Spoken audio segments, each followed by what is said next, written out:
Gentlemen, will you please take your seats so we can begin today's conference? I take a great deal of pleasure in presenting to you today as our guest speaker, Dr. Werner von Braun. Dr. Braun. Gentlemen, the conquest of outer space is the greatest technological challenge of the age in which we live. The first decisive step in the conquest of space will be the placing of an object into an orbit wherein it will indefinitely circle the Earth. It takes a speed of approximately 18,000 miles per hour to accomplish this. And this is approximately 3 times the greatest speed ever attained by rockets today. How can we reach such a speed? First of all, of course, one could think of improving propellants used in present-day rockets. Secondly, we could shave some weights off our designs. But with both these methods, it does not appear possible to gain more than approximately 40 or 50% of the speeds that rockets reach today. You see a model of a 3-stage rocket on this picture. Up to this lower white line here is the first stage. It is powered by a number of rocket engines which will lift the missile off the ground until it has reached, after approximately 1 minute operating time, a maximum speed in the order of 3,600 to 4,000 miles per hour. At this point, the first stage is jettisoned, its tanks are now burned out, and the rocket motors of the second stage take over. The second stage adds a velocity increment of approximately 6,000 to 8,000 feet per second to that of the first stage, and after this speed of approximately 12,000 feet per second has been reached, the second stage, likewise exhausted, would be dropped. Now the rocket motor in the last or top stage will take over. This top stage will now forge ahead at an initial speed of approximately 12,000 miles per hour until the final orbital speed of 18,000 miles has been reached. This speed is sufficient to keep the top stage in the orbit. Now, what exactly makes an orbit tick?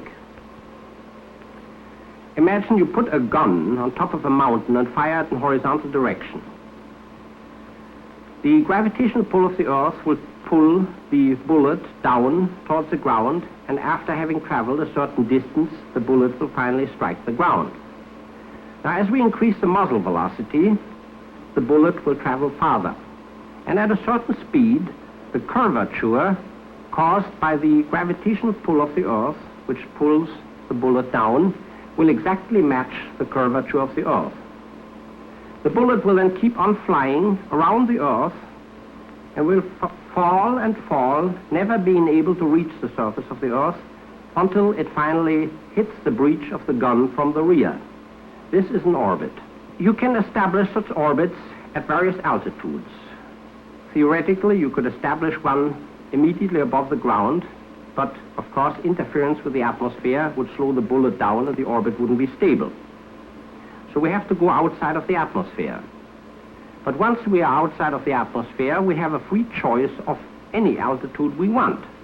And the higher we go, the slower will be the velocity required to balance the gravitational pull of the Earth.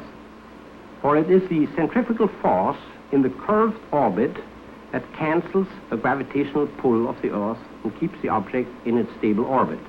Here we have replaced the top stage of the rocket by a winged airplane-type stage which would carry personnel to the orbit. This winged top stage would attain the same orbital conditions as the non-winged version that you saw on the previous slide, but with the help of these wings, the top stage would be able to return to the Earth. The rocket would then go into an elliptic orbit, which after going halfway around the Earth would reach an apogee, whose altitude depends only on the excess velocity over circular orbital speed that we had at the moment of cutoff. We allow the rocket to continue through this elliptical trajectory. It would go back to the perigee, the lowest point, which was identical with the cutoff point of the last stage and would stay in such an elliptic orbit again forever. Now, when I say forever, I have to qualify this. Every time the rocket would go through the perigee, only 60 miles up, it would be retarded slightly by the aerodynamic drag caused by the traces of the atmosphere that are still found at that altitude.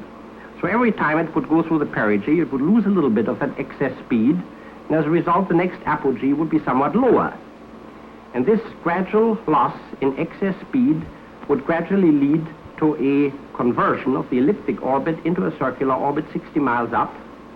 And after this has been accomplished, the ship would be subjected to atmospheric drag throughout the entire flight around the Earth, and from then on, of course, it would lose speed rather rapidly. But with the help of the wings, it would be able to land again. If it had no wings, it would descend into the deeper atmosphere, ultimately burn up and crash. One of the most important tasks in preparing a crew for such rocket ships will be to make this crew work as a team under these harsh acceleration conditions. The tool to train teams for this condition is the centrifuge. Now, centrifuge, like the one you see on this picture here, are in use in the armed forces to check people for their blackout limits. By adopting the same principle and just making the nacelle at the tip of that centrifuge larger, we can place an entire crew into the nacelle and train them as a team. This is shown here on the next picture. We have an entire replica of the passenger nacelle attached to the boom of the centrifuge. And we cannot only whirl it around and expose the men to acceleration, we can even rotate the nacelle as it swings around to simulate erratic flight conditions under which the crew must likewise take the necessary emergency measures. What causes weightlessness and when does it occur in rocket ships? You often hear that weightlessness is encountered only after a ship has left the gravitational field of the Earth. This is not true. Weightlessness in a rocket ship actually occurs the moment the engines are cut off and the ship is coasting freely and outside of the atmosphere through any trajectory, or an orbit for that matter. What causes weightlessness? Weight, as we know it, is actually the cause not only of gravity, but also of the floor on which we stand and which prevents us from freely following the pull of gravity. In other words, it always takes gravity and a rigid support to create the sensation of weight. As you withdraw that support and permit a body to freely follow the pull of gravity, that body is weightless. If you jump from a diving board into the water, you are weightless for a second or so until you hit the water. And if you are flying in a rocket ship that is not powered, your body is subjected to the same laws of motion that the ship is subjected to in which you travel. As a result, there can be no differential forces between you and the ship, and you will float freely within the cabin of the ship. What will happen when man is subjected to this condition? Well, we know that a man can eat and drink even in a horizontal position, and if you try it, you find that you can even eat upside down. Will the blood circulation be affected? Medical doctors think that it will not, because the most important factor in the blood circulation is the drag, the resistance of the blood in the veins and the arteries. And gravity plays only a minor part in it. Well, in fact, you can lie horizontally in your bed and you can get up and your heart circulation is hardly affected. But nobody knows today how extended weightlessness will affect people. Some doctors believe the most critical question will be the sense of equilibrium in the inner ear. There's a little pebble in the inner ear, both inner ears, called the otholites, which rests on some hairs, and on whichever hairs they rest is an indication this is down. If you move your head forwards, that pebble moves on another set of hairs, and you have a different indication of the plumb bob direction. Under weightless conditions, this pebble, of course, is disoriented and it simply floats without touching any hair, or may erratically touch a hair here and a hair there, So the question is, how will you react? The feeling is some people may get seasick, maybe they can get used to it. On the right side of this picture, you see a large wheel-shaped space station, which should be construed more or less as a proposal as to what you could possibly do with a space station, and it is not necessarily a proposal that a space station must look exactly like the thing, in particular must be that large. In fact, it can be a lot smaller if you want to reduce the equipment aboard or prefer to have several smaller ones. The wheel shape has been chosen for the purpose of doing away with the permanent weightless condition prevailing in the orbit. By putting a spin on such a wheel, you could provide an artificial or synthetic gravity in the rim. The wheel would simply spin slowly about its hub, and by putting the right spin on, you can either simulate 1g acceleration in the rim or 1/3 of a g if that's considered sufficient. At any rate, you can give people their weight back. The people, of course, would live in the rim. Now, how would it be possible to build such a large station in an orbit, and how could we bring the equipment up to do this? The cargo holds in even large rocket ships will always be limited, so one of the most important things will be that you can ship the parts up small enough so they can be stowed away in the cargo holds. One way of doing it would be to fold them together. And in this particular proposal, I had envisioned to build the space station of 10 or 15 segments of rubber impregnated fiberglass or some material similar to that used in rubber floats or rubber rafts, and put the ring-shaped space station together from these sections. After the assembly has been completed and all the sections have been joined together, the entire unit can be inflated like an automobile tire, and this would provide not only the necessary rigidity to the structure, but also the atmosphere within the tire in which people could live.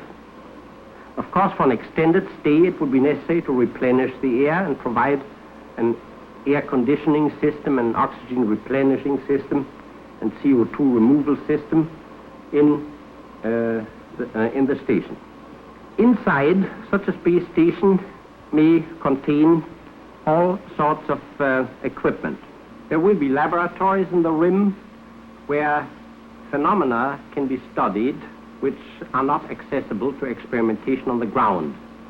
Such experiments may include questions involving biological and zoological life under the conditions of outer space, cosmic radiation, meteorological research, whereby the Earth can be observed from the outside, astronomical laboratories, etc.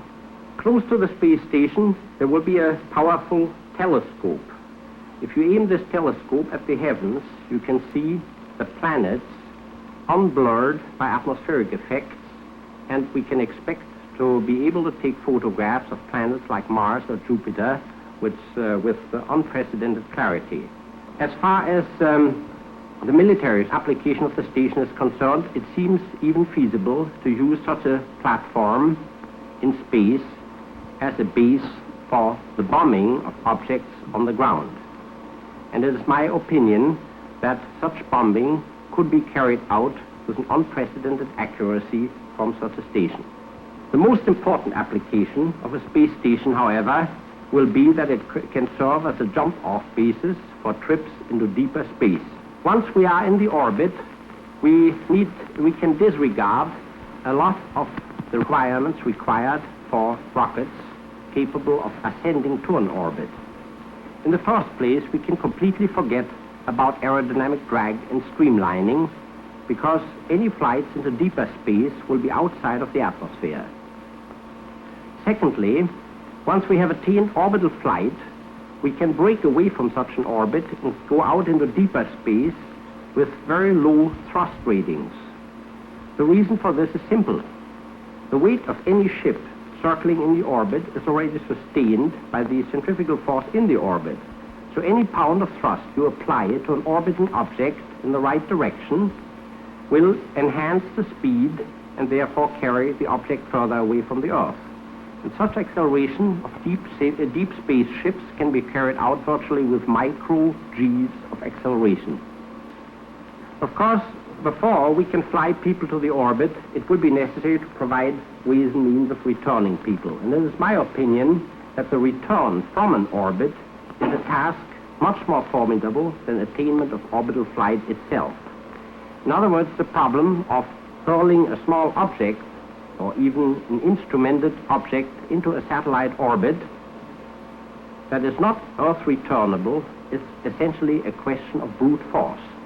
But to return people safely from an orbit is a question that involves all faculties of modern physical science. The reason for this is simple. We cannot afford to land a spaceship from an orbit by slowing it down from its orbital speed with propellants. The reason for this is easy to see. We have to destroy the same energy on the way down that we imparted on the object to bring it up there in the first place. This would mean we roughly would need the same amount of propellants to land a ship with rocket power alone than it was necessary to bring it up there. And of course, this fuel would constitute payload for the ascent, so initially the ship must be much larger if it were to carry enough fuel for the descent. But there's a shortcut to this problem. If we depend on aerodynamic deceleration during the descent, we can put the atmosphere to use to slow us down again. But this means that the ship must re-enter the atmosphere at a speed comparable to the orbital speed of 18,000 miles per hour, and from this speed we must gradually slow the ship down again. And this creates a formidable aerodynamic heating problem. Of course, if we would descend at these high speeds directly into the deeper layers of the atmosphere, our ship would obviously burn up, and we wouldn't have a chance of building it sturdy enough and in such fashion that people could survive the trip. But if we equip the ship with wings, we can glide it out. We can retard the ship at very high altitudes where the density isn't high enough to create too much heat flux, and we simply radiate the heat out from the wings. The ship will still get pretty hot in the process, but we can keep it at the high altitudes provided our wings are large enough. Now this is the upper stage of an orbital ship that as would be required to come down. The amazing thing about such Earth-returnable winged upper stages is that their landing speed would be extremely low. In fact, this ship would land at something like 60 miles an hour. It is not that we couldn't make it land faster, but we have to provide it with relatively large wings in order to be able to decelerate it at sufficiently high altitudes, so it is the heating problem that governs the wing size and not the landing speed. And when you figure it out, it so happens that the wing loading must be so low to achieve this that the landing speed of this empty can, with no fuels aboard and just the passengers aboard, would be so low that the landing speed is actually in the order of 60 miles an hour. This then would terminate the trip to the orbit. On the approach to the landing field, the ship would run out a tricycle landing gear and finally land on the strip like a normal airplane. Thank you.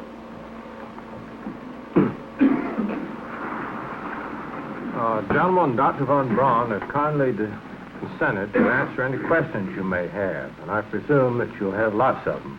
Commander Finn, do you have a question? Dr. von Braun, it has been said that you could bomb the Earth with extreme accuracy from a space satellite, say with guided missiles. Would you, within the classification, explain why it would be easier to bomb New York from a satellite than from, say, a plane or a land-launched guided missile? Let me make a little sketch to explain the problem. Suppose this here is the Earth, and this is an orbit around the Earth to which the space station is traveling in this direction. Now, if you fire a guided missile backwards from the space station, imparting upon it something like 400 meters per second, or approximately 1,000 feet per second, in the opposite direction, then the total speed of this missile will be 18,000 miles per hour minus that little velocity you imparted them from in the opposite direction. As a result, your guided missile will still go through an orbit, but this orbit will be an elliptical orbit. And you can choose a velocity here where this perigee point here just fringes the upper layers of the atmosphere. Now it is important to note that during this entire flight through this ellipse of descent of the guided missile, the space station and missile will always be very close together because they are both going along like this. At this point here, where the perigee is reached, the missile will be a little bit ahead of the space station because its period of half revolution, the time required to travel from here to here, is shorter than for the space station that goes from here to here. As a result, it will be slightly in angularity ahead of the space station. At this point, the station will be here and the missile will be here. Now the missile begins a glide through the atmosphere. It is a winged missile. It will descend deeper and deeper into the atmosphere. But during this entire flight, the space station will stay overhead. So it can keep track of the missile even during this phase. And since the missile loses speed here, whereas the space station does not, the space station will catch up angularly with the missile again. So as the target finally comes in view, say this is the target, the space station will still be overhead and the missile will be here. So during the entire flight of the missile, you maintain a line of sight between the space station of the missile, and as you approach the target finally, even the target will come in the line of sight. You can see the target and the missile simultaneously. The missile would carry a radar beacon, and either an optical telescope or a radar telescope can be bracketed at the target, and with a little computer in the space station, which would be comparable to a computer in an anti-aircraft missile, you can simply make these two lines of sight match at the moment of impact. Now, this is a method that cannot be used with intercontinental ballistic missiles. You never have the advantage of seeing the target. Here, you have that advantage. So it is even feasible to fire at moving targets, such as ships on the seas, by using this principle. And you need not know the geographic coordinates either, with which some of the people on the other side of the Iron Curtain do not publish, usually. So as long as you see the object and can keep track of your missile by means of a radar beacon, you can shoot at it, even if you don't know the exact location and even if it's a moving target. Hope this answers your question. Commander Rogers? Doctor, what system of communications will be used in outer space? Do you mean communication between the Earth and the space platform? Yes, between the Earth and the space platform. Essentially radio. There's only one complication in this radio system. That lies in the fact that the space station travels over a substantial portion of the Earth all the time, and you cannot communicate with any point on Earth all the time with the space station. It requires a whole network of radio stations on the ground, and only a few stations can be in contact with the station at one time. Short waves cross the ionosphere quite easily, and it is an established fact, and we have lots of experience in ballistic missiles today to know that we can penetrate the ionosphere quite easily with radio. Commander Reed? Doctor, what system of navigation would be used to locate a spaceship? Do you mean navigation for the crew of the ship? In other words, how would the crew navigate its ship to the... How would you navigate a spaceship from point A to point B in space? Well, if these points are close together, you could do it optically. You would determine the position of point B to which you are traveling against the background of the stars, determine its position and motion, and then feed the necessary correction into your speed so as to match this point at the predetermined time.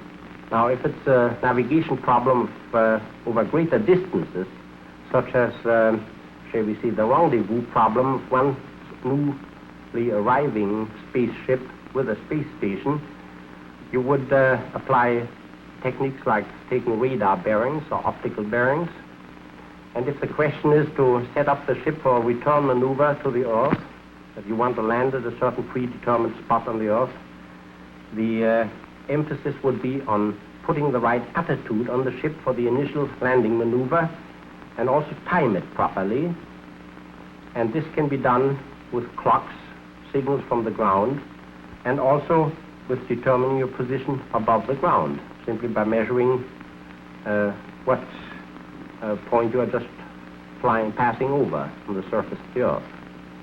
For greater distances from the Earth, star occultation measurements behind the rim of the Earth and the Moon are a very effective way of maneuvering. So I think navigation will be carried out with different means, but most of them will be optically and by means of radar. Colonel Habiger? Doctor, what would be the expected lifespan of a spaceship, considering that it might collide with meteorites or dust particles in space? And could any protective means be devised to increase this lifespan? The question of lifetime and protection go closely together. It is known from shooting star observations that the frequency of abundance of small meteors increases as their size decreases. So the smaller ones are to fear, and the big ones are few and far between in outer space. Now, fortunately, the smaller ones can be warded off quite easily with a relatively thin armor of dural or metal, or steel. Even the skin of a normal airliner would give you protection against shooting stars up to about 16th magnitude. If you want to have a little more, you may have to use steel to do it. But the weight penalty wouldn't be severe. In fact, the hull itself provides already quite a little bit of protection. Dr. Fred Whipple of the Harvard Astronomical Observatory has proposed to use so-called meteor bombers to protect rocket ships and space stations from this meteor danger. The principle of such a meteor bomber is simple. It is nothing but a thin steel or dural skin spaced about an inch or two outside of the inner hull of the rocket or space station. And the meteor impinging upon the surface would simply evaporate due to the impact, and it may put a little dent in the meteor bomber but not harm the surface underneath.